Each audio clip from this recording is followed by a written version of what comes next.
Good evening, ladies and gentlemen.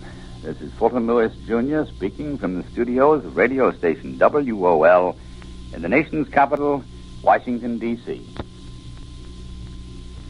Well, Mr. Andrew Jackson Higgins, the human cyclone from New Orleans about whom I told you night before last, the gentleman who had the largest ship construction contract in the world history, a contract to build 10,000-ton cargo ships on a quantity production line, finally lost his fight to hold that contract today. The contract was suddenly canceled on Saturday, you remember, and Mr. Higgins immediately came to Washington, arriving yesterday afternoon.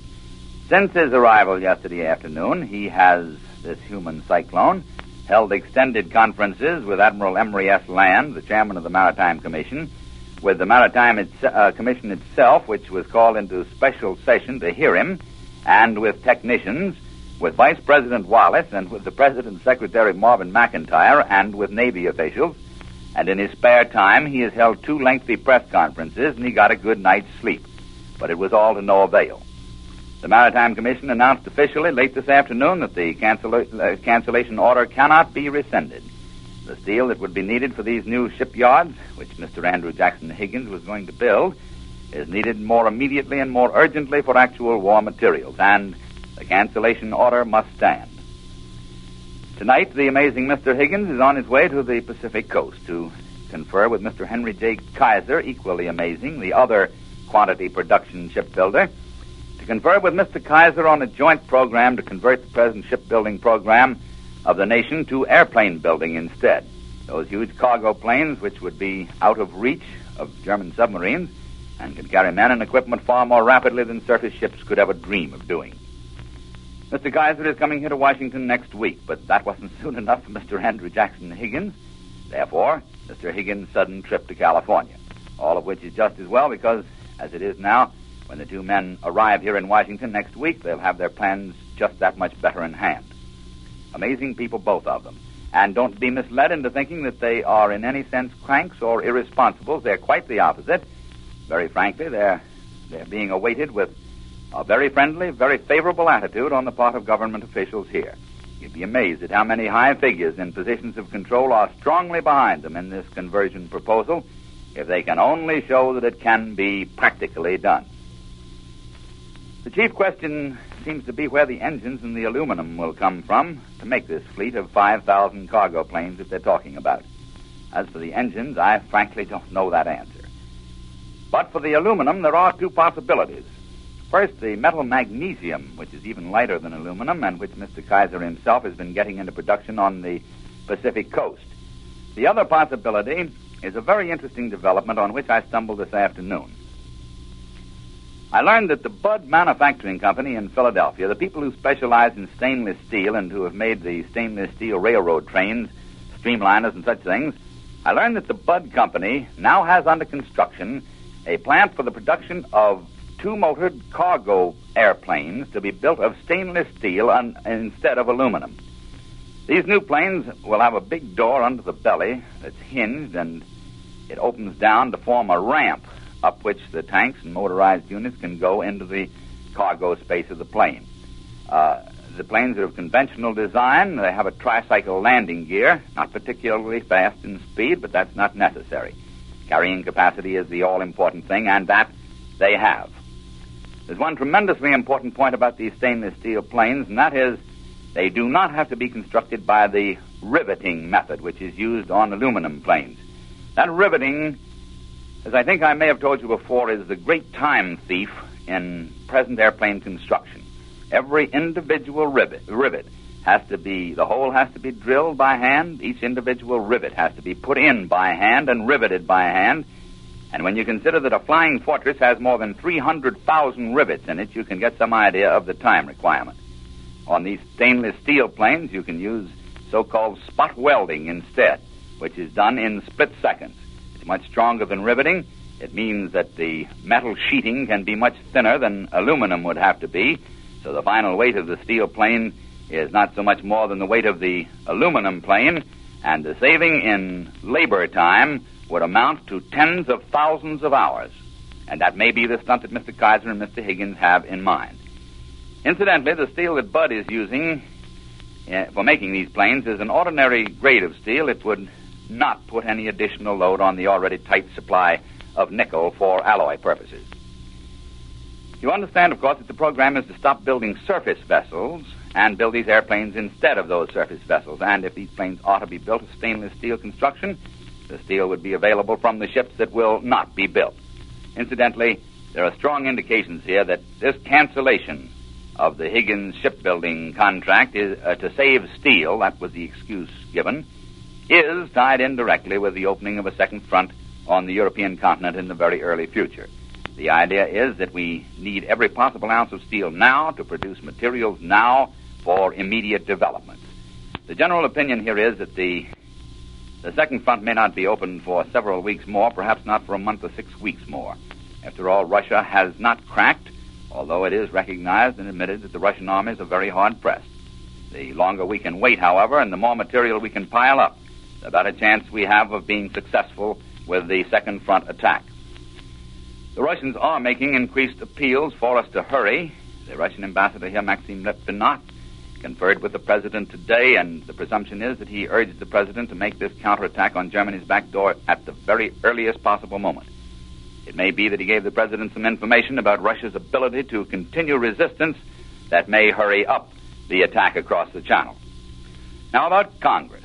The Senate passed this afternoon the synthetic rubber bill, the one to set up a separate government agency to handle the rubber from alcohol program, which has been not very well or friendlily handled thus far. And you may be gratified to know that that bill was passed by such an overwhelming majority that there was not even a record roll call. There was no necessity for any record roll call because when the yeas and nays were called for by voice, there was not even one single dissenting vote, not even from Senator Barkley, the Democratic leader himself, and he had been leading the opposition. In the meantime, the Agriculture Committee of the House of Representatives approved this synthetic rubber bill by unanimous vote. It was sent immediately to the Rules Committee of the House, through which all important legislation has to be sifted before it reaches the House floor, and it was approved by the Rules Committee by unanimous vote. Late this afternoon, Speaker Rayburn and Representative John McCormick of Massachusetts, the Democratic leader of the House, held a conference. They decided to bring this synthetic rubber bill up on the floor of the House tomorrow afternoon for debate and action. It seems to be a foregone conclusion that this bill will be passed tomorrow afternoon. Very candidly, there is no mystery about the reason for that. You, ladies and gentlemen, are the reason. The thousands and thousands of letters that you have poured into Washington demanding action on this rubber situation. You have taken control of your government in this case. You are demonstrating that this Congress, which you have heard ridiculed and slapped, is your medium of self-government, that you are, in fact, demonstrating that democracy does function. It might interest you to know that it is within the last 10 days that members of Congress began to be convinced that the pressure from you was so heavy and so determined that they would have to do something about this synthetic rubber situation before they went home. And this legislation is the result. The president, of course, has to sign the bill before it can become a law. There's a very strong probability that if he decides to veto it, it can be passed over his veto. That's not certain, but it does seem strongly probable. If by any chance he should veto it, however, it's a very safe bet that he will do his own shaking up of the rubber administration in the government as a compromise solution, which may be just as well. That might be an even better solution than this legislation as it now stands, because no one claims that this plan of setting up a separate agency to handle the alcohol rubber program, apart from the petroleum rubber program, is any cure-all or any perfect solution. But this is action one way or the other, and if the president, in his wisdom, thinks that a reorganization is better, this legislation lays the matter squarely in his lap. President Roosevelt met at the White House today with his congressional leaders, and they spent nearly 2 hours talking about the problem of preventing any further increases in the cost of living. Some of the congressional conferees who took part in the discussion said that the whole subject was gone over very thoroughly, and that included wages and all other production costs. You remember that the president already has announced that he is going to send a message to Congress very shortly on this so-called anti-inflation program. There has been a great deal of speculation as to just what the message will say, And there have been suggestions that it might ask Congress for new laws to strengthen the president's hand in this fight of his against rising prices. We didn't get very much information on that score from those congressmen who talked to the president today. They were strangely uncommunicative. But some did say that they doubt whether there will be any request for immediate legislation at the present time.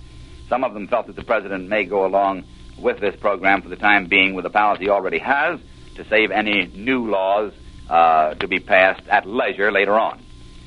In the meantime, however, I was informed by very reliable sources tonight that Mr. Leon Henderson has actually drafted a bill, a very brief bill, which he is going to try to get across in Congress if he can get the president's approval. A bill giving his Office of Price Administration the power to put a ceiling over all wages and at the same time providing that the ceiling on farm prices shall not be more than 100% of the parity scale of prices on farm commodities. That, of course, is a compromise to try to appease or try to block arguments of both sides in this labor block, farm block controversy on the price control issue. The farmer says he demands an increase in farm prices because labor wages are uncontrolled, and that means that the price of everything he has to buy is going up. Labor says that it demands an increase in labor wages because the farmer is allowed to increase his prices, and that means an increase in the cost of living, and that might go on forever. This puts control over both at the same time, and it seems to answer the arguments of both. We'll see how it turns out. There still is no further report on that United Nations convoy to Murmansk, which the Germans claimed several weeks ago to have all but wiped out. You remember the High Command claimed to have sunk 32 out of 38 ships in that convoy. But because the convoy was British and the British have made no announcement, there has been nothing put out from here.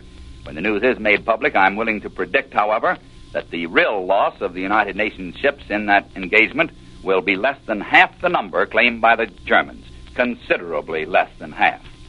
That's the top of the news as it looks from here, ladies and gentlemen. Until tomorrow evening, good night.